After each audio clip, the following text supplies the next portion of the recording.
Episode 9 की शुरुआत में दिखाया जाता है मिस नुअन फॉब के डैड के घर में एंटर करती है। वो देखती है फॉब के डैड उस फोटो फ्रेम को लेके रो रहा है। वो मिस नुअन की तरफ देखते हैं तो उनके हाथ में कांच चुभ जाता है। मिस नुअन उनको उठा के सोफे पे बैठाती है और कहती है तुम बिल्कुल भी केयरफुल नहीं हो, और फोटो फ्रेम को लेके बोलती है इसे छोड़ दो, ये टूट गई है। फिर उनके उंगली पे बैंडेज कर देती है। फॉब के डैड कहते हैं नुअन तुम यहाँ कैसे पहुँचे। मिस नुअन कहती है मैंने इस पल का इंतजार इतने लंबे समय से किया है जिस पल मैं तुमसे फिर से मिलूंगा। इससे पहले मैंने आपको हर जगह ढूंढा। मैंने उन सभी से पूछा जो जान सकते थे, लेकिन किसी ने भी मुझे आपका पता नहीं बताया। अगर मैं उन बच्चों को फॉलो नहीं करती तो मैं शायद आपसे कभी नहीं मिल पाती। फॉब के डैड कहते हैं बच्चे। मिस नुअन कहती है हाँ। फॉब के डैड कहते हैं उस लड़के ने कहा कि उसने फॉब को देखा है। मिस नुअन कहती है हाँ, फॉब भी यहाँ आया था आपसे मिलने और उसकी गुमशुदा यादों को फिर से पाने के लिए। लेकिन चिंता मत कीजिए क्योंकि फॉब यहाँ ज्यादा समय नहीं रहेगा। फॉब के डैड कहते हैं क्यों। मिस नुअन कहती है क्योंकि फॉब यहाँ अपना अधूरा काम पूरा करने के लिए है ताकि उसकी आत्मा आगे बढ़ सके। फिर एकदम उनके पास जाके बैठ के कहती है मैं फॉब से बहुत अलग नहीं हूँ। मैंने आपको इससे उबरने के लिए इतना समय दिया है। और उनके गाल पे हाथ रख के बोलती है क्या आप फिर से शुरू करने के लिए तैयार है। अपने एनिमल इंस्टिंक्ट और आंतरिक इच्छाओं को बाहर आने दीजिए। और वो अपने कपड़े खोलने लगती है। फिर कहती है अतीत के खुद को माफ कर दीजिए किन, और वो उनको किस करने जाती है, लेकिन फॉब के डैड उन्हें हटा देते हैं। मिस नुअन कहती है आपने फिर से ऐसा किया, ये ऐसा क्यों है। जो आप वास्तव में हर समय चाहते हैं उसे आपको हमेशा अस्वीकार क्यों करना पड़ता है। फॉब के डैड कहते हैं तुम्हें अभी जाना चाहिए, मैं तुम्हें फिर से कभी नहीं देखना चाहता। मिस नुअन उन पे चढ़ जाती है और कहती है आप मुझसे ऐसा कैसे कह सकते हैं जब मैंने आपके घर की देखभाल की और आपके सब कुछ से प्यार किया, और आप मुझे ऐसे देखेंगे। और वो बहुत ज्यादा एग्रेसिव हो जाती है। फिर मिस नुअन उनको छोड़ देती है। फॉब के डैड कहते हैं नुअन तुमने मेरे लिए जो कुछ भी किया उसके लिए मैं तुमसे थैंक्स कहना चाहता हूँ, लेकिन जिन चीजों का मुझे सामना करना पड़ता है जो मैं रोज फील करता हूँ उसके लिए मैं तुम्हें दोष दूंगा, क्योंकि मुझे लगता है ये तुम्हारा फॉल्ट है। मैं तुमसे दूर भागने की कोशिश की, प्लीज मेरे जिंदगी से निकल जाओ। मिस नुअन कहती है क्या ये सच में सिर्फ मेरी वजह से है। आपकी आंखों ने उस दिन मुझे नंगा कर दिया था, जिससे मुझे पता चला कि आप भी वही सोच रहे हैं और हम दोनों वही चाहते थे। क्या आप जानते हैं कि मैं दूसरों के साथ जो कुछ भी करती हूँ उसके लिए मैं कितना गिल्ट फील करती हूँ, क्योंकि मैं आपसे प्यार करती हूँ। और वो रो रही होती है। फॉब के डैड कहते हैं नुअन लेकिन मैं तुमसे प्यार नहीं करता और मैं तुमसे प्यार नहीं कर सकता, मुझे माफ कर दो। और वो उठ के जाने लगते हैं। मिस नुअन उनका हाथ पकड़ लेती है। वो हाथ छोड़ के चले जाते हैं और मिस नुअन वहीं पे बैठ के रो रही होती है। फिर फॉब और फैट को दिखाया जाता है। फॉब फैट को एक मेमोरी चिप देता है और कहता है जब मैं छोटा था तो मैंने अपने मॉम के लिए एक आउटफिट सिया था और उसकी पिक्चर ली थी। मुझे लगता है उस आउटफिट से मुझे इंस्पिरेशन चाहिए था जो मैंने अपनी मॉम के लिए बनाया था। फैट उस चिप को लैपटॉप से कनेक्ट करता है। उसमें बहुत सारा फोटोज होता है। फैट कहता है तुम्हें ये कहाँ से मिला। फॉब कहता है ये मेरे पेरेंट्स के पुराने कमरे के ड्रेसर के नीचे था, अब वो तुम्हारे मॉम का रूम है। फिर वो दोनों उस फोटोज को देखने लगते हैं तो उन्हें एक वीडियो मिलती है। फैट उस वीडियो को स्टार्ट करता है। वो वीडियो फॉब के मॉम ने बनाई थी। वो उस वीडियो में कहती है मैं सच में नहीं जानती कि इसे कैसे यूज करते हैं। मैंने इसे तुम्हारे रूम से लिया है क्योंकि मैं अपना फोटोज लेना चाहती थी। अगर मैं यहाँ ना रहूं तुम जान सको कि मैं अभी भी तुमसे बात करना चाहती हूँ। क्या तुम जानते हो मैं तुमसे बहुत नफरत करती थी, साथ ही तुम्हारे पिता से। तुम जानते थे ना मैं क्या बनना चाहती थी, लेकिन ये खत्म हो गया जब मुझे पता चला कि मैं प्रेग्नेंट हूँ। जब से मैंने तुम्हें जन्म दिया तब से मेरे शरीर के बारे में बहुत बुरा लगा।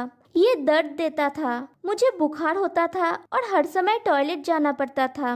और मैंने तुम्हें जन्म दिया। टाइम बीतता गया और मैं तुम्हें आहिस्ता आहिस्ता बड़ा होता देखा।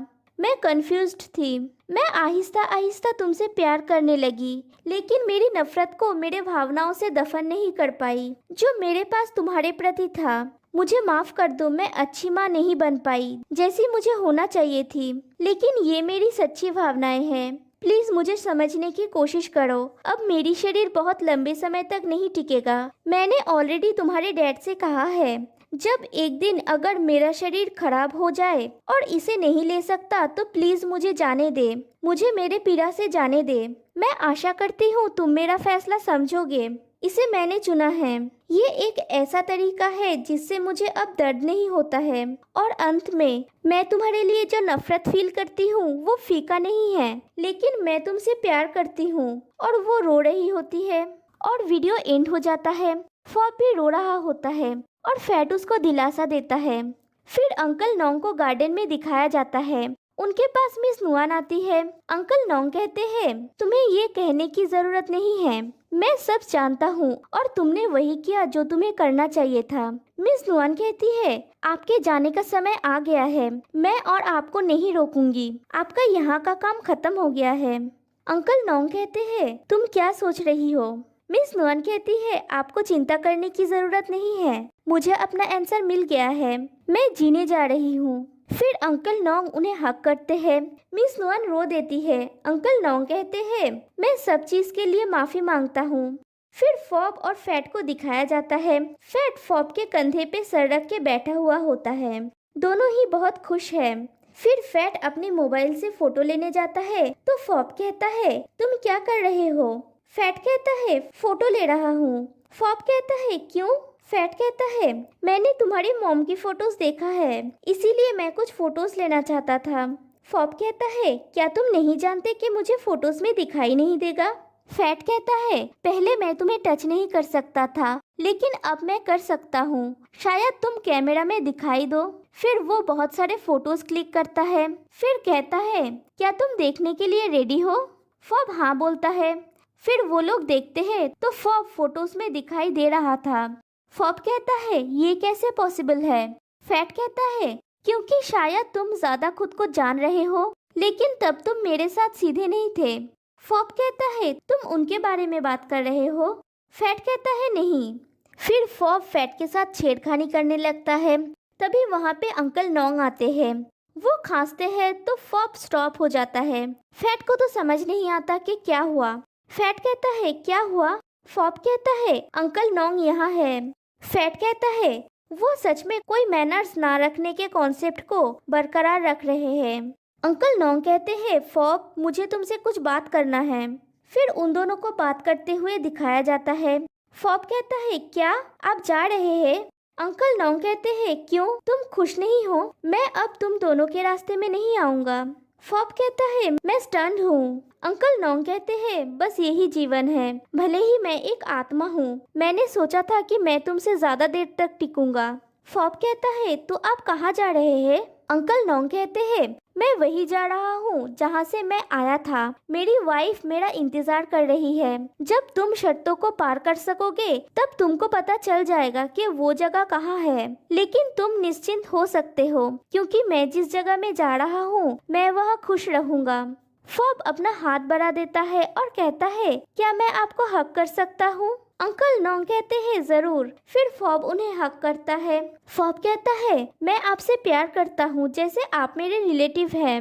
अंकल नोंग कहते हैं, शुक्रिया सब चीजों के लिए, किसी दिन तुम और मैं फिर मिलेंगे। तुम सच में बहुत स्ट्रांग हो फॉब, और वो वक्त आ गया है जब तुम सबसे बड़े बाधा से मिलोगे। स्ट्रांग बनो और तुम उसी माध्यम से उसे पाओगे। फॉब कहता है, और आप लास्ट चीज जो बोल रहे हैं वो क्या है? तभी कॉलिंग बेल बजता है। फॉब के डैड आए हुए होते हैं। फैट और फॉब जाते हैं गेट ओपन करने के लिए। फॉब का डैड कहते हैं, क्या मैं अंदर आ सकता हूँ? फॉब फैट को हाँ कहता है। फिर फॉब के डैड को सोफे पे बैठा हुआ दिखाया जाता है। फैट फॉब को एक चेयर देता है बैठने के लिए। फॉब के डैड कहते हैं, उस दिन वो व्यक्ति जिसने मुझे सब कुछ कहा वो फैट नहीं था, फॉब था, राइट? फैट हाँ कहता है। फॉब के डैड कहते हैं, मैं उसे सब कुछ एक्सप्लेन करने की कोशिश करूंगा, क्योंकि अगर वो यहाँ इसकी वजह से भटक रहा है तो मुझे डर है कि वो आगे नहीं बढ़ पाएगा। फिर फॉब से कहते हैं, उस दिन जो तुमने देखा था वो वैसा नहीं था जैसा तुमने सोचा था। मैं जानता हूँ कि मैं एक अच्छा पिता नहीं था और मैं एक अच्छा हस्बैंड भी नहीं था। मैंने तुम दोनों के सपनों को बर्बाद कर दिया मेरे स्वार्थ और प्यार के लिए। अगर तुम्हारे मॉम के पास कोई और चॉइस होती तो उसकी जिंदगी बहुत खुशी की होती। मैंने सच में बहुत कोशिश की तुम्हारे माँ के लिए सही करने की। मैंने उसे साबित करने की कोशिश की मैं उसे प्यार करता हूँ, लेकिन इससे कुछ नहीं हुआ। फैट फॉब की तरफ से कहता है, मैं आपको समझ सकता हूँ डैड। फॉब के डैड कहते हैं, फैट क्या मुझे एक मौका मिल सकता है फॉब और उसकी मॉम को फिर से देखने का? मुझे नहीं लगता कि मैं इस तरह से जी सकता हूँ अगर मैं जानता हूँ कि वो दोनों भटक रहे हैं। क्या तुम मेरी मदद करोगे? फिर लक को ड्रीम के घर पे आया हुआ दिखाया जाता है। ड्रीम कहती है, मैं अभी तुमसे बात नहीं करना चाहती, मुझे अभी कुछ करना है। लक कहता है, तुम फैट के घर में जा रहे हो है ना? फैट ने मुझे सब कुछ बताया है, मुझे तुम्हारे साथ आने दो। ड्रीम कहती है, मैं तुम्हें मेरे साथ आने नहीं दे सकती, मैं तुम्हें मुझे रोकने नहीं दूंगी। लक कहता है, मैं तुम्हें यहाँ रोकने के लिए नहीं आया हूँ, लेकिन मैं अपने आंखों से देखना चाहता हूँ कि तुम क्या कर रहे हो। प्लीज मुझे एक और मौका दो। हम दोनों अपने विश्वासों से इतने डिफरेंट नहीं हैं, है ना? फिर ड्रीम, फैट, फॉब के डैड और लक को प्लेनचेट के लिए बैठा हुआ दिखाया जाता है। फॉब के डैड ड्रीम को एक बॉक्स देते हैं और कहते हैं, ये वही चीज है जो तुम मुझे लाने के लिए कहे थे। ड्रीम उस बॉक्स में से एक कोम्ब निकाल के उससे एक बाल लेके कहती है, जिस आत्मा के साथ आप संपर्क करना चाहते हैं उसके बाल। फिर अपना एक बाल तोड़ती है और कहती है, और जो ये सेरेमनी करेगी उसके बाल लॉ के साथ एक साथ जुड़े, और वो दोनों बालों को फ्लेम में जला देती है। फिर जोरों से हवा चलने लगती है।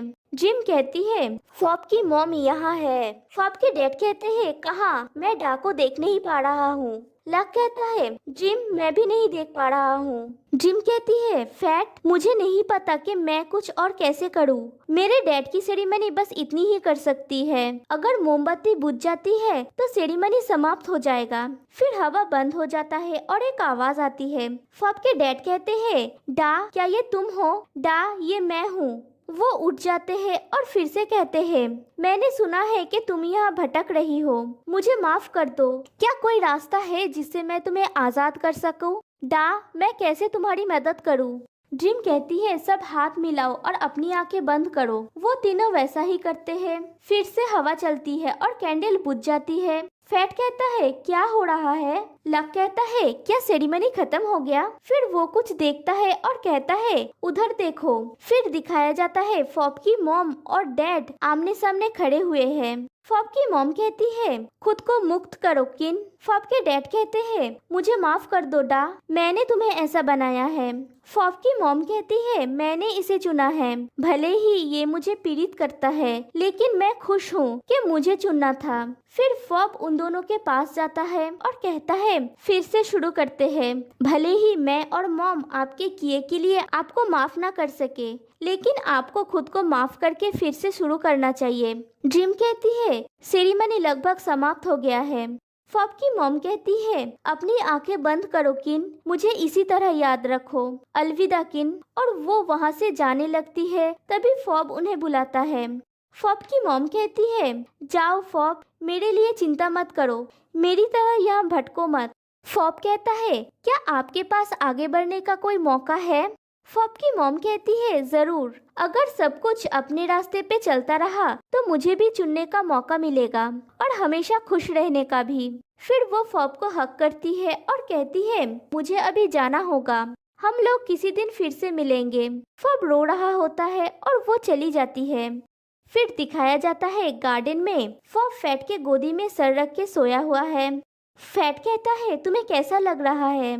फॉब कहता है, मैं राहत महसूस कर रहा हूँ, मुझे पता नहीं मैं कैसे एक्सप्लेन करूँ। फिर कहता है, आज रात का आसमान साफ है, सितारे बहुत खूबसूरत है। फैट कहता है, अब और एक चीज बाकी है। फॉब कहता है, नहीं, अंकल नोंग ने कहा था, समय समाप्त होने से पहले आत्मा सबसे बड़ी बाधा का सामना करेगी और उसे इसको पार करना होगा, तभी वो आगे बढ़ सकता है। फैट कहता है, कैसा बाधा? फॉब कहता है, मैं नहीं जानता, लेकिन जब समय आएगा मुझे लगता है हमें वही वापस जाने चाहिए जहाँ से हमने छोड़ा था। फैट कहता है जरूर। और ये एपिसोड यहीं पे एंड हो जाता है।